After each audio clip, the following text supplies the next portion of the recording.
तो 9th class का ये आज दूसरा सब्जेक्ट की पढ़ाई हो रही है फिजिक्स के रूप में रूटीन के हिसाब से। वैसे ये बुधवार को जो है केमिस्ट्री होना चाहिए, लेकिन हम लोग धीरे धीरे इस सेटअप को जब ढंग से तैयार कर लेंगे तो रूटीन को और ज़्यादा पंक्चुअल कर पाएंगे। फ़िलहाल आज हम लोग फिजिक्स को देखेंगे। तो फिजिक्स में हम लोगों ने 2 चैप्टर को पहले ही पढ़ चुका है, तो आज तीसरा चैप्टर को हम लोग देखेंगे। तो तीसरा चैप्टर की शुरुआत हम लोग देखेंगे, इसको समझेंगे और जब समझ जाएंगे तो इसको हम लोग घर में होमवर्क के रूप में इसका मेन पॉइंट्स चैप्टर का बनाएंगे। उसके बाद अति लघुत्तरीय यानी वेरी शॉर्ट टाइप क्वेश्चन बनाएंगे और उसमें कहीं कोई दिक्कत होगा तो फिर उसका व्हाट्सएप ग्रुप पर भेजना है और उसका फिर आंसर मिलेगा। तो आज हम लोग चैप्टर पढ़ने जा रहे हैं जिसका नाम है force and laws of motion, मतलब बल और गति के नियम। तो बल क्या है और गति के कौन कौन से नियम हैं और इस संदर्भ में हम लोग फिजिक्स को कैसे देखते हैं। तो सबसे पहले हम लोग बात करते हैं बल। बल क्या है?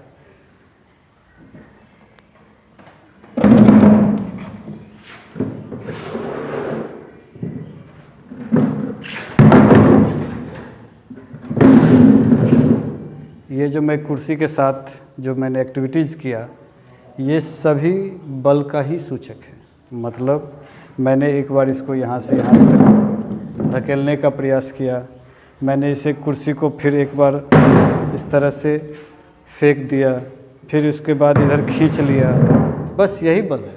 यानी कि pull and push equal to force. कि बल क्या है? तो धक्का या खिंचाव को बल कहते हैं। कि जैसे ही अगर हम लोग इस बोर्ड पर ऐसे ही जोर लगाते हैं तो गांव घर में भी सुने होंगे, अपने परिवार में भी सुने होंगे कि ताकत क्यों लगाते हैं। ये जो ताकत है इसी को विज्ञान की भाषा में या आम भाषा में भी बल कहा जाता है। कि बल या अंग्रेजी में इसको फोर्स कहते हैं।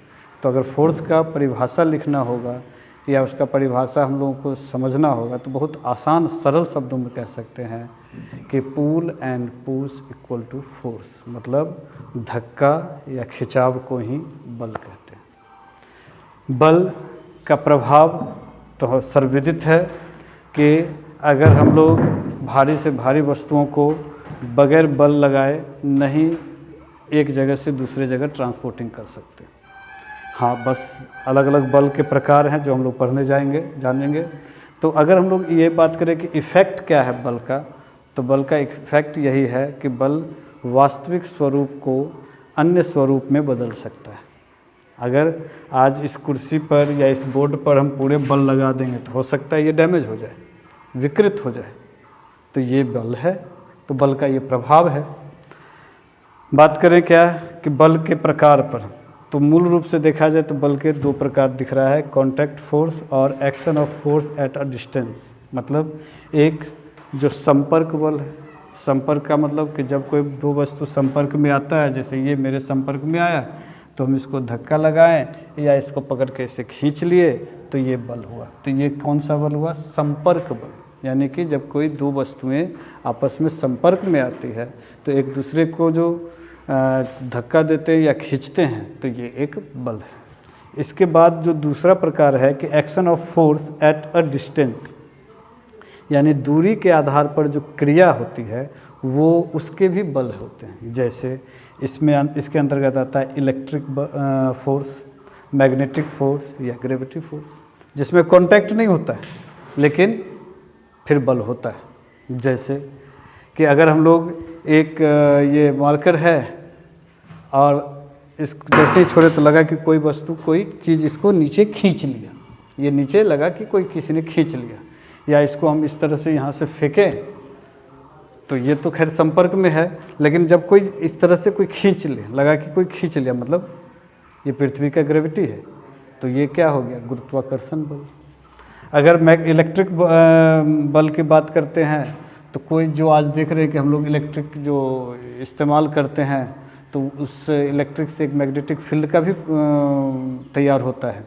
तो इलेक्ट्रिक में पावर है कि मोटर को चला दे, पानी खींच ले, तो ये जो बल है वो क्या कहलाता है? इलेक्ट्रिक बल। पंखा को चला दे, तो ये जो बल है वो सभी क्या है, इलेक्ट्रिक बल। और मैग्नेटिक, तो हम पहले ही बताया क्या कि इलेक्ट्रिक से मैग्नेटिक को तैयार किया जा सकता है। इसके अलावा इसको हिंदी में वैसे चुंबकत्व बल कहते हैं कि आप लोगों ने कहीं ना कहीं मैग्नेटिक यानी चुंबक ज़रूर देखा होगा कि वह बिना किसी संपर्क में आए किसी वस्तु को खींच लेता है या विकर्षण बल के कारण उससे को दूर भगा देता है। तो ये जो बल है ये संपर्क में नहीं आता है, ये कांटेक्ट में नहीं आता, लेकिन फिर भी अपना स्वरूप अपना स्थिति को दर्शाता है, जो कहलाता है बल। तो इस तरह से हम लोगों ने देखा इलेक्ट्रिक बल, मैग्नेटिक और ग्रेविटी। अब अगर हम लोग बल ये मोशन की बात करें तो मोशन 3 प्रकार का गति का नियम होता है, लॉ ऑफ मोशन। पहला, फर्स्ट, सेकेंड और थर्ड। तो पहला है अब ये चूँकि न्यूटन ने दिया है तो इसलिए कहा जाता है न्यूटन के प्रथम गति नियम।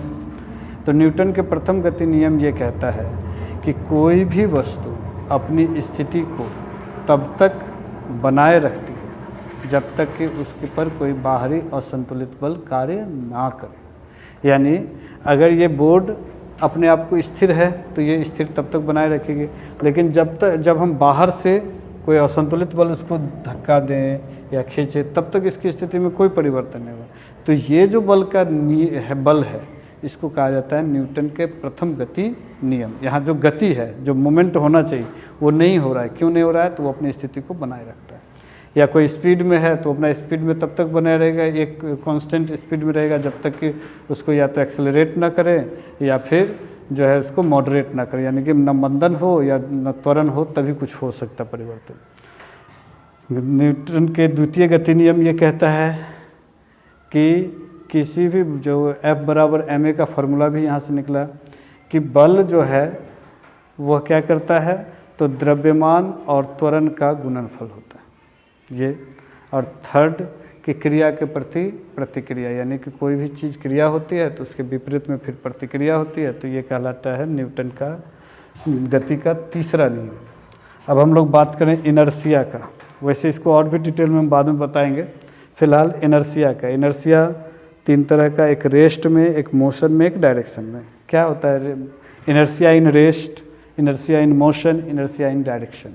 तो सबसे पहले बात करते हैं रेस्ट, यानी कि जब विराम अवस्था में, रुकी हुई अवस्था में, तो उसमें भी इनर्शिया काम करता है। तो सबसे पहले तो बात करें इनर्शिया होता क्या है। इसको हिंदी में जड़त्व कहते हैं। जड़त्व का मतलब होता है कि कोई भी वस्तु का वह अपना गुण जो अपनी स्थिति को बनाए रखने का होता है वह कहलाता है इनर्शिया। अगर हम स्थिर हैं तो स्थिर है, तो ये जो मेरे जो अंदर गुण है वो इनर्शिया जड़त्व है।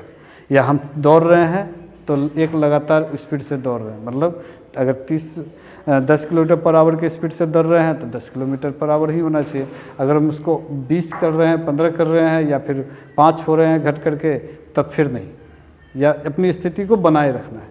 तो वो जो गुण होता है, क्वालिटी होता है, उसी को कहते हैं इनर्शिया। मतलब किसी वस्तु का वह गुण जो अपनी स्थिति को बनाए रखता है। तो अगर वो विराम में बनाए रखता है तो रेस्ट, अगर वो गति में बनाए रखता है तो मोशन, और अगर वो किसी दिशा में या तो लुढ़क गया या फिर अब हुआ तो इसको कहेंगे डायरेक्शन। तो इस तरह से गति के 3 जड़त्व के 3 हो गए नियम, रेस्ट में, मोशन में और डायरेक्शन में। इस पर आगे हम लोग कल जानेंगे कि कोई भी जो चलती हुई बस पर अचानक जब ब्रेक लगता है तो यात्री आगे की ओर क्यों झुक जाता है, जब बस रुकी हुई रहती है और वो जब अचानक चल पड़ती है तो व्यक्ति पीछे की ओर क्यों झुक जाता है। तो ये सारा प्रश्न हम लोग कल देखेंगे। इसी तरह का और भी कई वैज्ञानिक तथ्यों पर आधारित प्रश्नों को देखेंगे। तो आज के लिए बस इतना ही कि हम लोग फोर्स और लॉ ऑफ मोशन को जानें, और जब हम लोग ऑफलाइन क्लास में फिर आएंगे तो वहाँ पर हम लोग फिर इसको और बेहतर तरीके से एक्सप्लेन करेंगे, या फिर अन्य वीडियो क्लास में, ऑनलाइन क्लास में इसको और ज़्यादा अच्छा से अच्छा एक्सप्लेन किया जाएगा। धन्यवाद।